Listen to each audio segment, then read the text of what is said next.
All the Baldur's Gate 3 content I see that tell you how to win an honor run is guides on how to do a ton of damage by playing Paladins and Gloomstalker Assassins. I haven't seen a video that teaches you how to have the perfect defense to be a walking tank. So let's remedy that. We will pick a Zerial Tiefling because of the advantage on intimidation checks and the extra smites. As our class, we will be picking the Paladin, the class with the most upfront burst damage in the game, and we will also need proficiency in heavy armor and shields. In our stats, we will put our most points in Charisma, followed by Constitution. We do not need to put any points in Strength because we will be drinking Strength elixirs every day. We give ourselves a fitting name, and after we pick a Drow Mummy as our guardian, we are ready to leave. The first real forced fight happens outside of the grove, but we can just run away. Zevlor will clean up the goblins and they cannot attack him. If we stay in the fight, we will get XP from the goblins Zevlor kills. At one point, the orc makes a beeline towards us, so we are forced to escape the fight. After we return, the goblins are dead and Zevlor thanks us for our help. After we save the grove, we have to save Arabella. The DC for a Tiefling Persuasion is 18, but for a Paladin it is 15, so pick the Paladin option. After we save Arabella, Moll will trust us and will give us the quest to steal the idol of Sylvanus. Now, I forgot to record that part, but you can easily do it if you cast Fog Cloud after buying the scroll from Aaron, steal the idol while the fog obscures you, and then teleport back to camp. After that, we will need to do the Raphael exploit. In case you don't know, if you attack Raphael while he is talking to a character, he will disappear and appear again in the camp between Act 1 and Act 2. We can sneak past the Gith patrol and the game will force us to take a long rest. This is the long rest that Alfira will die. Now, if you cast Silence on yourself and Raphael, you can beat him up and take his armor. Just toggle non-lethal attacks on and hit him for 7 minutes straight. Use a flail or a morning star to do damage even if you miss an attack. Be careful not to hit Alfira with a Silence if the Oathbreaker Knight is in the camp. If you do, both the Bard and the Knight will turn hostile and he will wipe the floor with you. After we kill Raffi, we get 1400 XP and we should be at level 4, where we take our first feat, Savage Attacker. The next item we will need is the Defender Flail, and we will get it from the Githyanki Crash. I do not massacre the Gith because some of them can cast Hold Person and that is annoying. Also, their crossbowmen add plus 12 to their attack rolls, so the maximum amount they can hit is 32, which is more than our AC right now. Lastly, we just don't need the experience. We can beat the game if we reach level 9. Next up, we will go to the Last Light Inn to get the Cloak of Protection. We don't need to have the Spider Lyre to court the Drider. If we reach the ambush spot, then the cutscene with the Drider will play and you can trick him into giving you the Moon Lantern. Afterwards, we will reach the Last Light Inn to get our cloak. We will expose Marcus. The only enemy we have to face is some small hands, and Zahira can easily kill them all.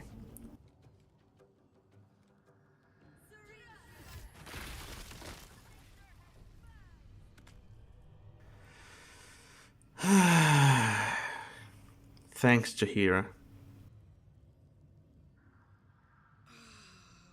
So what we will do is not expose Marcus. He seems like a nice person and it is really not our business what he wants to do. We are just here to shop.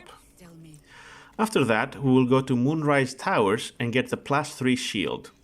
The shield isn't for sale, so you will have to steal it. You can take the shield, the Zentarim will get temporarily hostile and you can just escape the fight.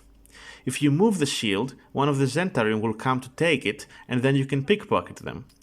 The final thing we need is the 2 rings that will enable one character to cast Warding Bond to another character. One more thing we need is the Wondrous Gloves that we get from the 3 Mimic chests from the Underdark. Now, high AC doesn't matter if the enemy rolls a natural 20. If you have 30 AC and the enemy rolls a nat 20 for a total of 24, even though the number they rolled is lower than your AC, the attack will hit and do double damage. So the final thing we need is Grimm's Helmet that turns criticals into normal attacks. After we have the helmet, there is nothing more we need in the first 2 acts, and nothing in the game can hurt us, except attacks or spells that ask us to roll a saving throw. Afterwards, we can kill Nier for his boots. Not many people know that you can climb a railing and attack the dwarves from above, and there is nothing they can do to hit you, so...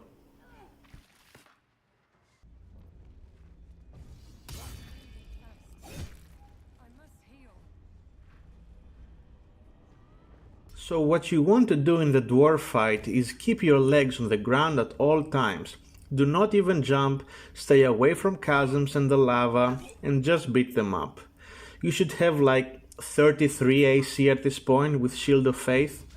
Focus the Mind Masters that attack you with spells and you should be fine. None of the other dwarves will be able to attack you.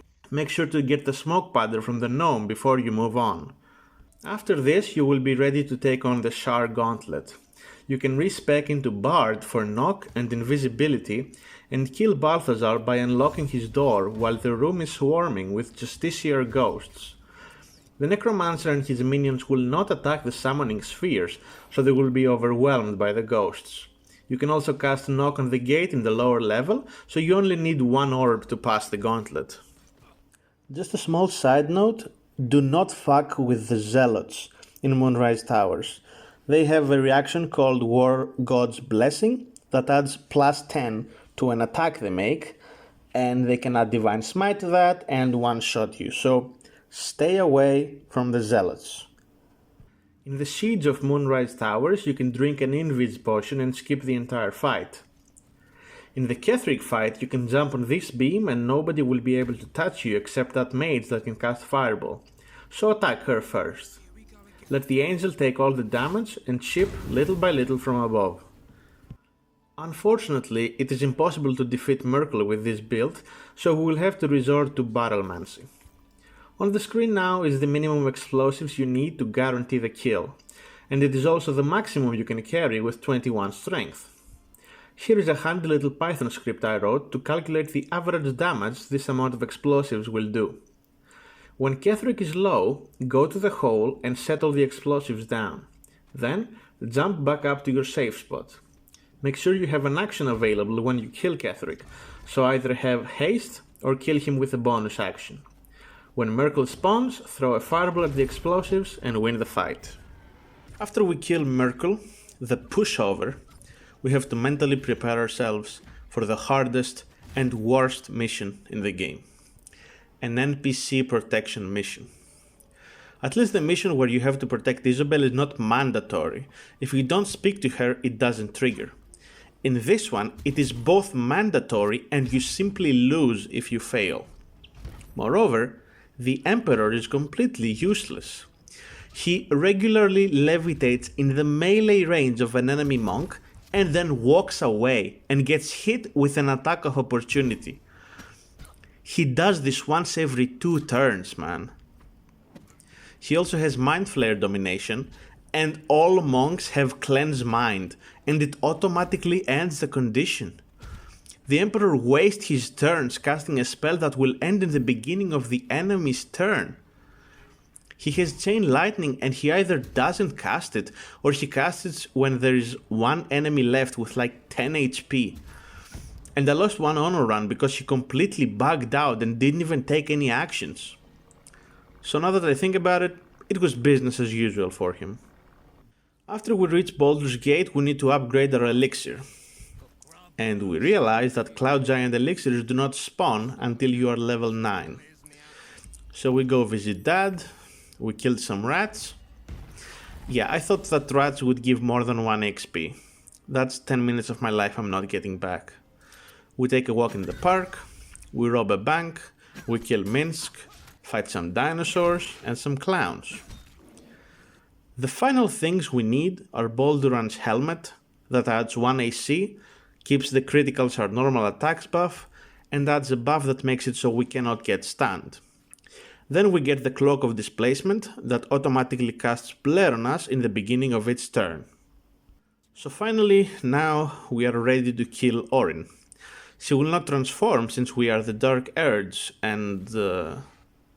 Oh, she So it turns out that she will not transform into the Slayer only if you killed Isabel and gain the Slayer for yourself.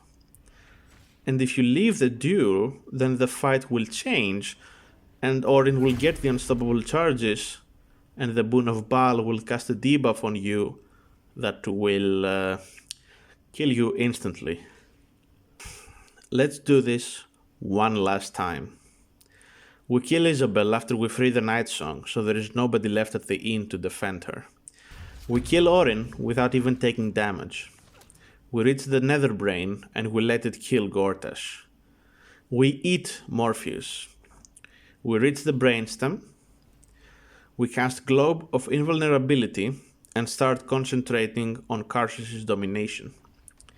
Enemies cannot deal damage to break our concentration, but they can still use Mind Blast to stun us, and that is why we got Balduran's helmet. Next turn, we fly to the brain, leave a gift in front of it, and then lighting it up. Do not subscribe. I am not making any more. 50 hours of my life wasted on these runs. Go home.